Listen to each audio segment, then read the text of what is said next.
Hey there riders, Moto Journo Kris here, and we've heard some exciting news out of Triumph about the Street Triple R this week, with the mid-range 765cc Street Triple being updated for the new year model.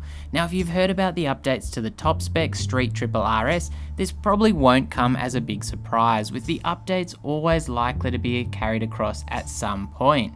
Probably the most interesting part of this news is that Triumph motorcycles here in Australia are saying the Street Triple R will be more accessible and more affordable, which is a big win for riders, with the outgoing MY18 and MY19 models currently already seeing some right-of-way savings, with around $1,100 off the base 765S, $1,260 off the mid-range R, and $1,660 off the top-of-the-line 2020 RS, so that's the latest model. That leaves the S at $14,290 right away, although I have to mention that I saw one at a dealer recently for $13,000 right away.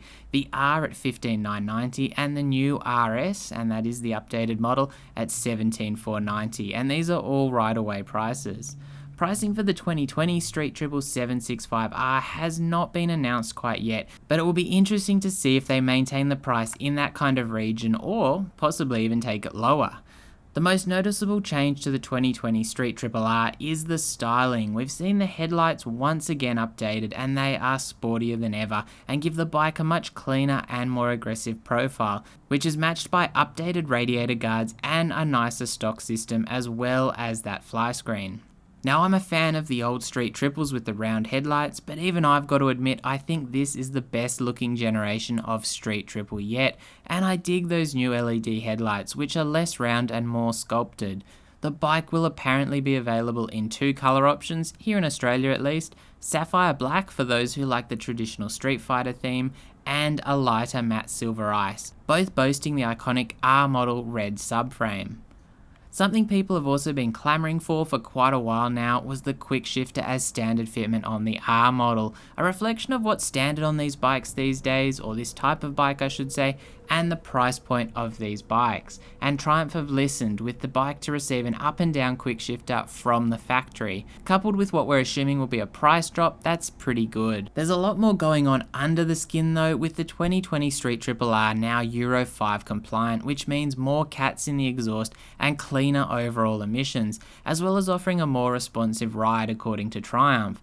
Rotational inertia is down 7% thanks to refinements in engine components, a likely byproduct of Triumph's relationship with MotoGP as Moto2 engine supplier.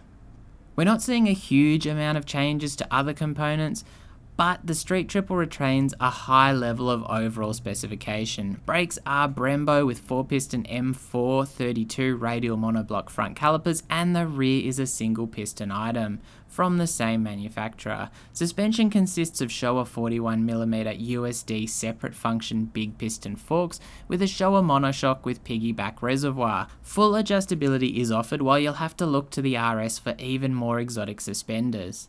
Pirelli provide their Diablo Rosso 3 tyres as a sporty all-round standard option, while electronics consist of rider modes, traction control and ABS. There's 3 ride modes with road, rain, sport, and everything is run through the bike's ride-by-wire system. An LCD dash is also featured with analog tacho, LED indicators are standard, and the R model is available in a LRH or low ride height version, which runs a lower seat height thanks to a dedicated suspension setup and seat. That brings the seat height down to 780mm, which is pretty amazing. You normally need to look at a cruiser to get much lower than that, and you're getting a factory setup, not some bodge job where you lose suspension travel and ground clearance. That's 45mm lower than the standard seat height, which is 825mm, which is pretty similar to my Daytona 675R from memory. The bike is due in Australia in the second quarter of 2020, and hopefully we'll hear official pricing soon, with that figure promised in the coming weeks. So if you've enjoyed the video, don't forget to sub, hit that notification bell, let me know your thoughts in the comments, and as always, stay safe out there. Thanks for watching.